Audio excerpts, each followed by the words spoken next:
للمتقین والصلاة والسلام علی سید الانبیاء والمرسلین اما بعد فاعوذ باللہ من الشیطان الرجیم ان للمتقین مفازا حدائق واعنابا۔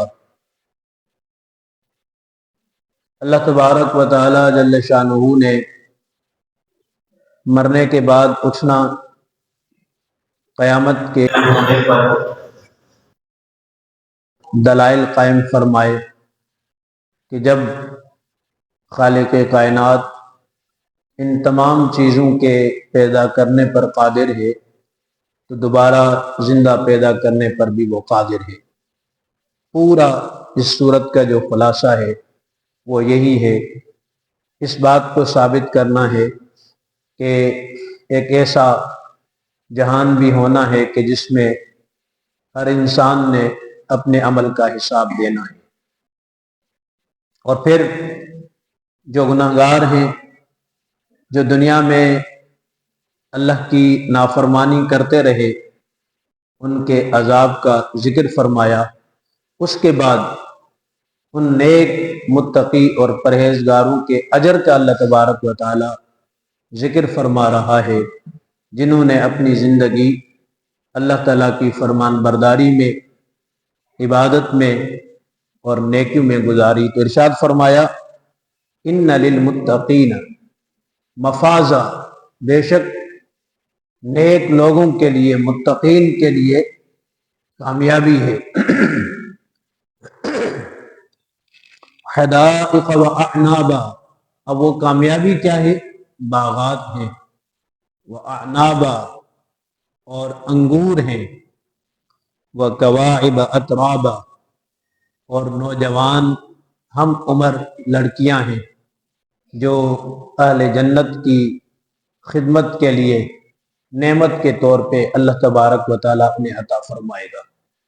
بہت سارے لبرل دنیادار طبقہ یا جن کو آخرت کے متعلق اس طرح کا یقین نہیں ہے جس طرح ہونا چاہیے، تو نعوذ باللہ وہ ان نعمتوں کا مذاق اڑاتے ہیں۔ آپ نے سنا ہوگا بہت سارے ایسے اپنا لبرل حضرات کو یا اس طرح کی عورتوں کو کہ یہ مسلمان لوگوں کو دھوکہ دینے کے لیے نعوذ باللہ لالچ دیتے ہیں حوروں کی کہ جنت میں حوریں ملیں گی، یہ ملیں گی وہ، تو اس طرح کا مذاق اڑاتے ہیں۔ حالانکہ یہ رب کریم جل شانہ کا وعدہ ہے جو اس کے نیک بندوں کے لیے ہے۔ ظاہری بات ہے جس نے دنیا میں اللہ تبارک و تعالیٰ کی فرمان برداری کی تو اس کو صلہ تو ملنا چاہیے، تو کل قیامت کے دن بطور انعام کے، صلہ کے اور اس کی عزت کے لیے، اس نیک بندے کی حوصلہ افزائی کے لیے اللہ تبارک و تعالیٰ یہ انعامات اس بندے کو عطا فرمائے گا۔ تو متقین کے لیے کامیابی ہے۔ کامیابی کا ہے؟ حدائق، باغات ہیں، واعنابا اور انگور ہے، وکواعب اترابا، کواعب قائب کی جمع ہے، قائب کہتے ہیں نوجوان، اترابا ہم عمر، نوجوان ہم عمر لڑکیاں جن کو حور کہا جاتا ہے، وہ اللہ تبارک و تعالیٰ کی طرف سے اہل جنت کی خدمت کے لیے ان کے لیے ہوں گے۔ وَكَأْسًا دِهَاقًا، اور چھلکتے جام اللہ تبارک و تعالیٰ انہیں عطا فرمائے گا۔ اور وہ جو جام ہوں گے، وہ جو شراب ہوگا، دنیاوی شراب کی طرح نہیں ہوگا کہ دنیا میں جو شراب ہوتا ہے اس کے پینے سے عقل بھی چلی جاتی ہے، ہوش بھی چلا جاتا ہے اور پھر بندہ اول فول بکنے لگتا ہے۔ لیکن جنت کی جو شراب ہوگی اس میں اس طرح کی کوئی بےہودگی اور کچھ بھی ایسی بات نہیں ہوگی کہ جس سے عقل پہ پردہ پڑے یا عقل میں خلل آئے۔ نہیں، لا یسمعون فیہا لغوا، نہ سنیں گے جنت میں کوئی بیہودہ بات، ولا کذابا اور نہ جھٹلانا۔ جب دنیا میں جو بندہ شراب پیتا ہے، اول فول بھی بکتا ہے، الٹی سیدھی باتیں بھی کرتا ہے، جھوٹ بھی بولتا ہے، لیکن وہاں کی جو شراب ہوگی وہ خاص اللہ تبارک و تعالیٰ کی طرف سے نعمت ہوگی، دنیا کی شراب کی طرح بالکل بھی وہ نہیں ہوگی۔ جزاء من ربک عطاء حسابا، یہ بدلہ ہے آپ کے رب کی طرف سے۔ من ربک، رب تو سب کا ہے۔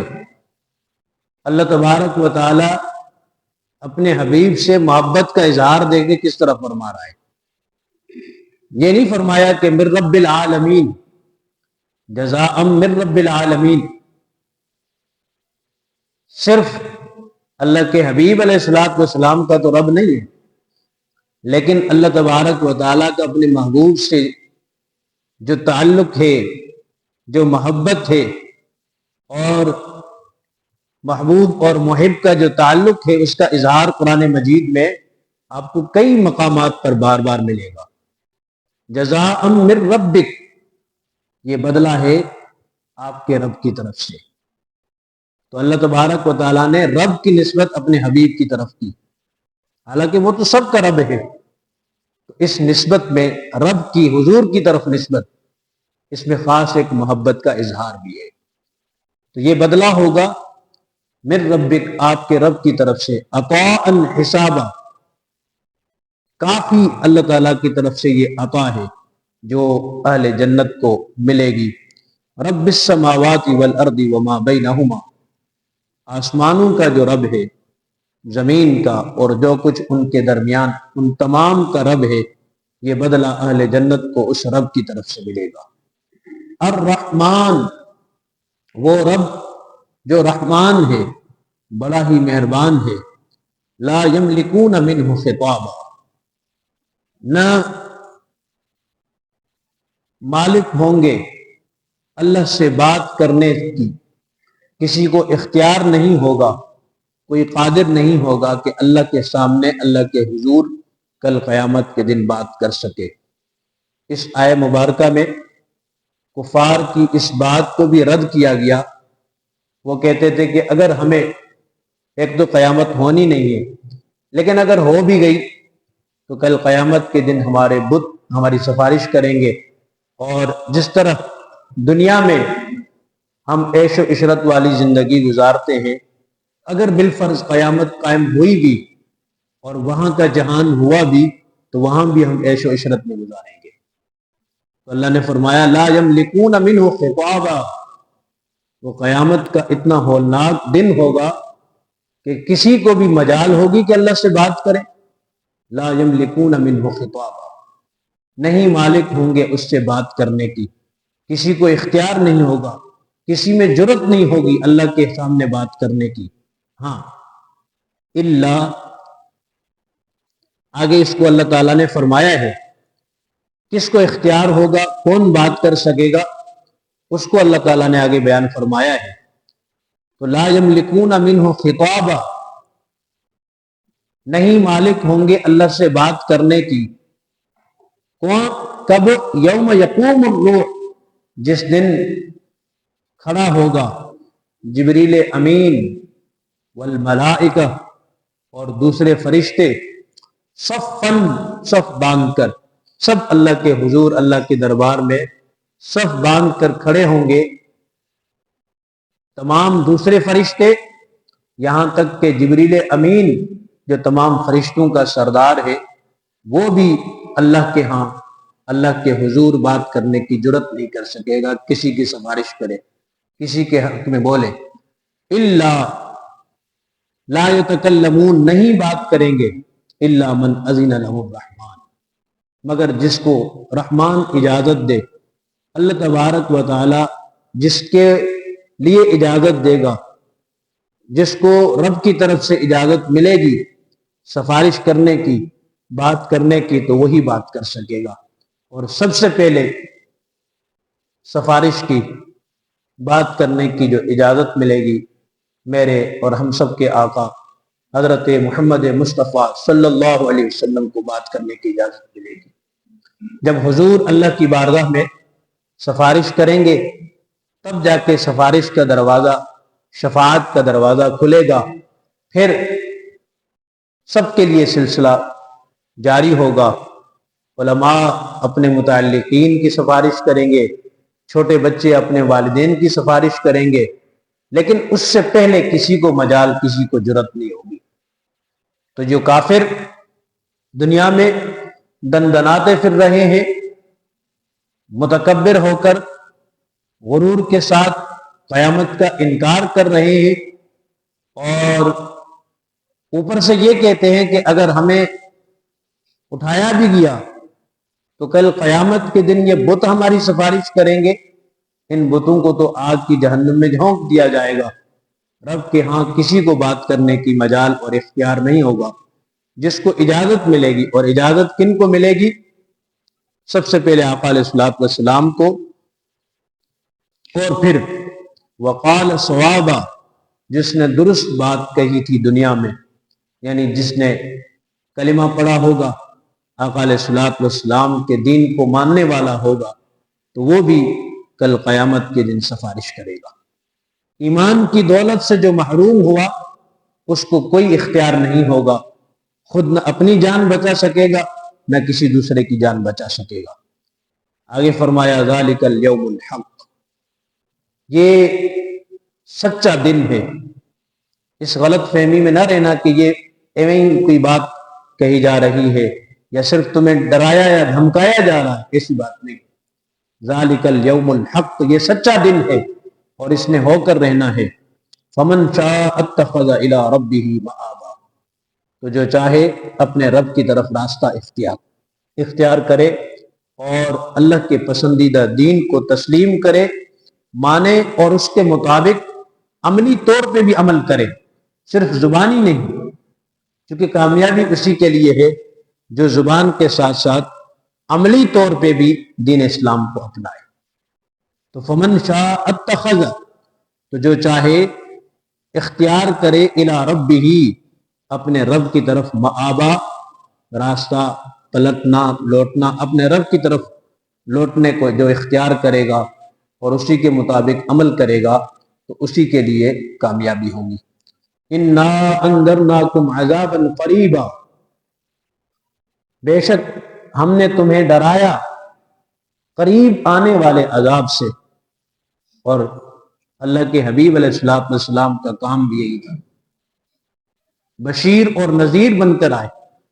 جو نیک ہیں ان کو جنت کی بشارت سنانے والے، اور جو بد ہیں، گناہگار ہیں، ان کو عذاب سے ڈرانے والے۔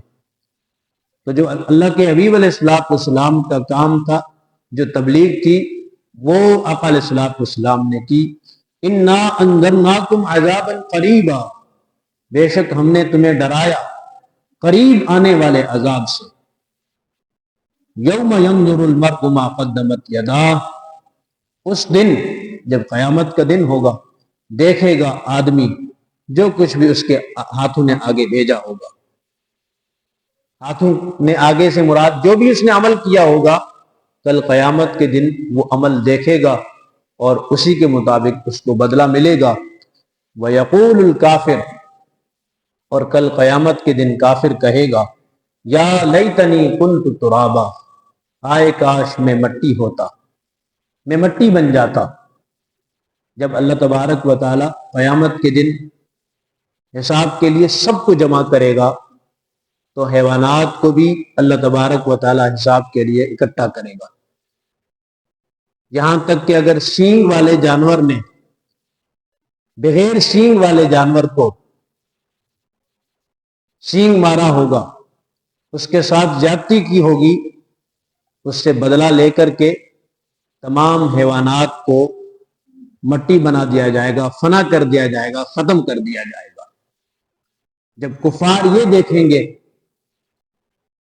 کیونکہ کفار کو نہ موت آئے گی اور نہ ہی زندگی، جو ان کی زندگی ہوگی وہ موت سے کم نہیں ہوگی، اور موت تو آئے گی نہیں ان کو، موت کو ہمیشہ کے لیے مینڈے کی شکل میں لا کر کے ذبح کر دیا جائے گا۔ اب نہ ختم ہونے والی زندگی ہے، نیک ہیں تو ان کے لیے نہ ختم ہونے والی نعمتیں، بد ہیں تو ان کے لیے نہ ختم ہونے والا عذاب ہے۔ تو جب کفار دیکھیں گے تمنا کریں گے کہ ہائے کاش ہم بھی جانوروں کی طرح مٹی کر دیے جاتے، ختم کر دیے جاتے، فنا کر دیے جاتے، تاکہ اس عذاب میں ہم مبتلا نہ ہوتے۔ ایک اور تفسیر بھی ہے اس کی، وَيَقُولُ الْكَافِرُ، قیامت کے دن کافر کہے گا۔ کافر سے مراد مفسرین نے لکھا ہے اس سے مراد شیطان اور ابلیس ہے، کہ ابلیس قیامت کے دن تمنا کرے گا ہائے کاش میں مٹی سے پیدا کیا جاتا۔ جب آدم علیہ السلام اور آپ کی نیک جو اولاد ہے ان کے اجر ثواب کو دیکھے گا شیطان قیامت کے دن، تو وہ یہ تمنا کرے گا کہ کاش مجھے بھی بجائے آگ کے مٹی سے پیدا کیا جاتا، تاکہ مجھ میں غرور اور تکبر نہ آتا اور پھر آج میں اس عذاب میں مبتلا نہ ہوتا۔ تو کافر کہے گا، یعنی شیطان کہے گا، ابلیس کہے گا قیامت کے دن کہ یا لیتنی کنت ترابا، آئے کاش میں مٹی ہوتا، یعنی مجھے بھی مٹی سے پیدا کیا جاتا۔ آدم علیہ السلام کی طرف جو اجر و ثواب اللہ تبارک و تعالیٰ نے اپنے نبی آدم علیہ السلام کی نیک اولاد کو دیا ہے، وہ مجھے بھی ملتا، مجھے آگ سے پیدا نہ کیا جاتا تاکہ مجھ میں تکبر اور غرور نہ آتا۔ الحمدللہ سورۃ النبأ کی تفسیر ہماری مکمل ہوئی۔ اس پوری سورت کا جو خلاصہ ہے وہ یہی ہے کہ ہمیں مرنے کے بعد اٹھنا ہے۔ یہ دنیا دارالعمل ہے اور ہر عمل کی جو بھی ہم دنیا میں کر گزریں گے اس کا ہم نے حساب دینا ہے، اور اس کے لیے ہمیں تیاری کرنی چاہیے۔ اس سورہ مبارکہ کے جو مخاطب ہیں، مکے میں نازل ہوئی، آقا علیہ الصلوۃ والسلام نے اہل مکہ کو اس سورت کی تبلیغ فرمائی، لیکن یہ قیامت تک کے آنے والے انسانوں کے لیے ہدایت ہے، رہنمائی ہے کہ آخرت کی زندگی کے لیے ہم تیاری کریں، جس کے ہم بھی مخاطب ہیں، آپ بھی مخاطب ہیں، اور آنے والے انسان قیامت تک سب کے لیے یہ ارشاد ہے۔ صرف زبانی ہم تسلیم نہ کریں کہ ہاں قیامت قائم ہوگی اور یہ ہمارا عقیدہ ہے، عقیدہ تو بالکل ہونا چاہیے، اس کے بغیر ایمان نہیں ہوگا ہمارا، لیکن ساتھ ساتھ اس کے مطابق ہم عمل بھی کریں۔ تو جب عمل کریں گے تو انشاءاللہ قیامت کے دن بھی ہماری سرخ روئی ہوگی، اللہ کی بارگاہ میں جو ایک عظیم اور سخت دن ہوگا، اس سخت دن کے عذاب سے ہم محفوظ ہو سکیں گے۔ اللہ تعالی ہم سب کو عمل کی توفیق عطا فرمائے۔